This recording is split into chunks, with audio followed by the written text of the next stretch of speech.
अस्सलामु अलैकुम वरहमतुल्लाहि वबरकातुहू। मोहतरम भाइयों, फ़िलहाल मैं मलेशिया की बुलेट ट्रेन में हूँ। यहाँ पे बहुत ही खूबसूरत मस्जिद थी पुतराजाया में, कुआलालंपुर से उसे देखने के लिए निकला था बुलेट ट्रेन से ही, और बुलेट ट्रेन से ही मेरी वापसी हो रही है।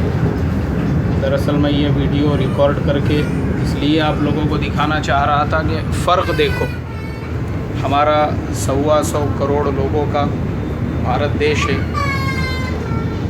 और ये भी एक मुल्क है।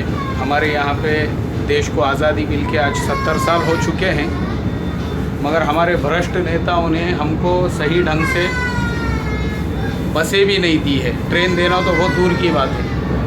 बग़ैर ATM के हमारे यहाँ पे नोटों पे पाबंदी लग गई। अगर इसी तरीक़े से बग़ैर बुलेट ट्रेन की ये बिछाए कि बुलेट ट्रेन चालू हो गई तो पता नहीं कहाँ जाएंगी। देखो यहाँ पूरी ट्रेन खाली है माशाअल्लाह, रश नहीं है, कुछ नहीं है, लोग आराम से इत्मीनान से बैठे हुए हैं। तो दुआ करता हूँ अल्लाह तबारक व तआला हमारे मुल्क पे भी रहम फरमाए, करम फरमाए, और हमारा भारत देश भी जो है वो ऐसा ही तरक्की याफ्ता एक मुल्क बन जाए। अस्सलामु अलैकुम वरहमतुल्लाहि वबरकातुहू।